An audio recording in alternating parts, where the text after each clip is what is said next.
tentang makan bergizi gratis. Pemerintah resmi menjalankan program makan bergizi gratis pada Senin 6 Januari 2025. Jika tepat sasaran, program ini membantu mengatasi banyak persoalan.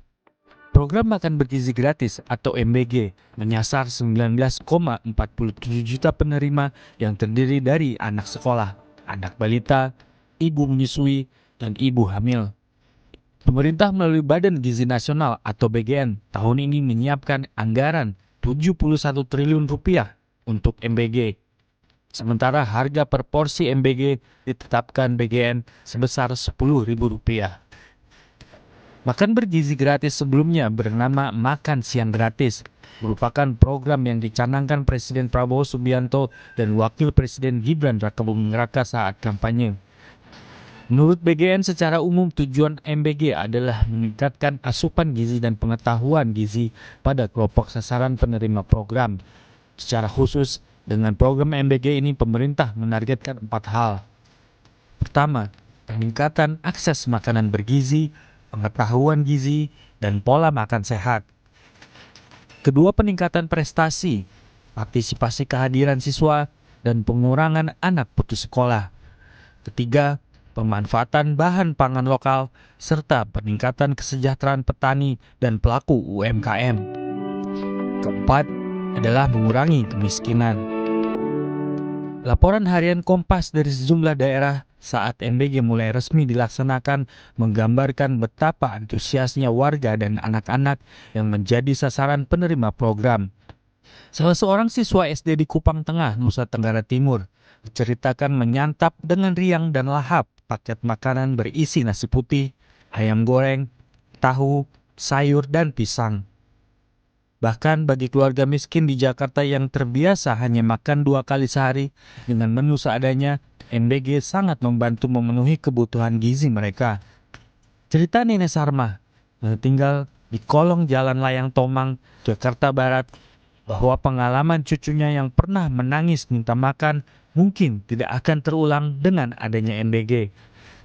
Namun, dengan melihat besaran anggaran untuk satu porsi MBG dan pelaksanaan hari pertama program ini di sejumlah daerah yang kurang lancar, ada baiknya pemerintah memprioritaskan sasarannya kepada warga miskin.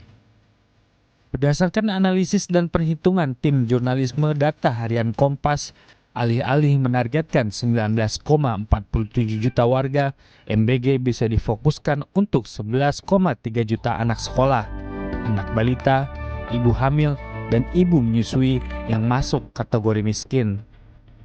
Jumlah warga miskin yang termasuk kriteria penerima MBG lebih sedikit dibandingkan dengan target penerima program ini. Dari 11,3 juta orang ini, terdapat 5,5 juta siswa hingga SMA, 3,8 juta anak balita, 1,9 juta ibu menyusui, dan 168.513 ibu hamil. Mereka inilah yang konsumsi kalorinya kurang dari angka kecukupan gizi. Jika MBG diberikan kepada mereka dengan anggaran yang ada, alokasi harga makanan per porsi jadi lebih besar. Tidak lagi Rp10.000 per porsi, tetapi bertambah menjadi Rp21.545 per porsinya. Dengan demikian, tujuan program ini lebih berhasil dan targetnya pun dapat lebih tepat sasaran.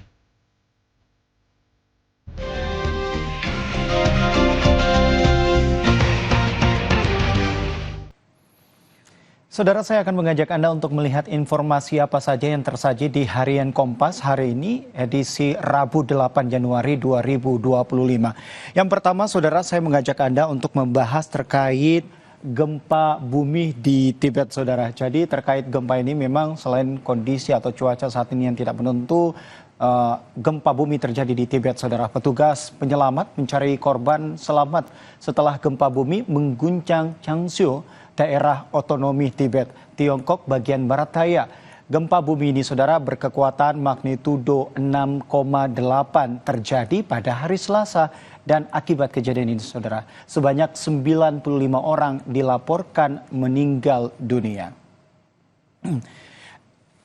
Dari gempa bumi di Tibet, saudara, saya mengajak Anda untuk membahas soal ada judul besar di halaman harian Kompas, yakni gizi anak sekolah belum seimbang. Konsumsi makanan rata-rata anak sekolah dasar di tanah air, saudara, hingga mulai dari sekolah dasar hingga sekolah menengah atas belum seimbang. Ini dilihat, saudara, terkait dengan program makan bergizi gratis diharapkan menjadi solusi persoalan ini. Nah, kalau misalnya kita lihat, saudara, selaras dengan informasi ataupun juga judul besar dari gizi anak sekolah belum seimbang di tanah air, kita bisa melihat dari grafik yang ada di layar, saudara. Ini saya perlihatkan kepada Anda. Jadi kalau misalnya untuk asupan gizi siswa SD, SMP, SMA sendiri tentu berbeda-beda ya. Nah, ada juga di sini ada garis berwarna orange.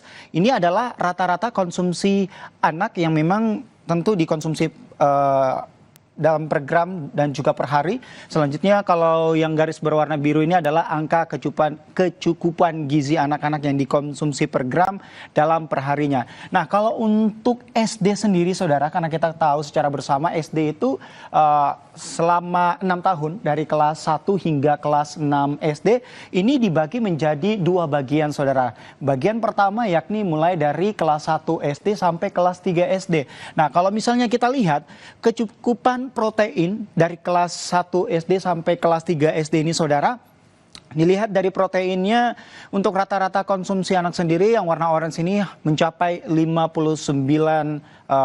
Artinya ini cukup tinggi, saudara. Sementara angka kecukupan gizinya sendiri hanya mencapai 40% saja, seperti itu.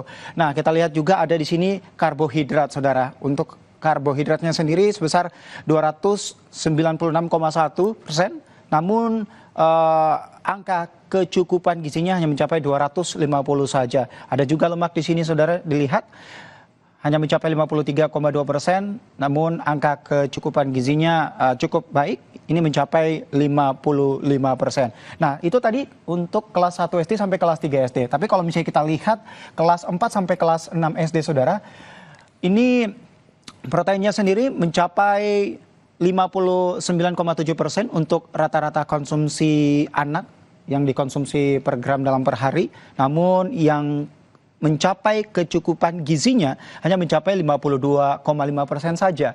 Nah, ini juga kita lihat selanjutnya ada karbohidrat 301,2%, lalu kecukupan gizinya hanya mencapai 290%. Ada lemak 53,6% dan ini juga cukup membaik, angka kecukupan gizinya mencapai 65%.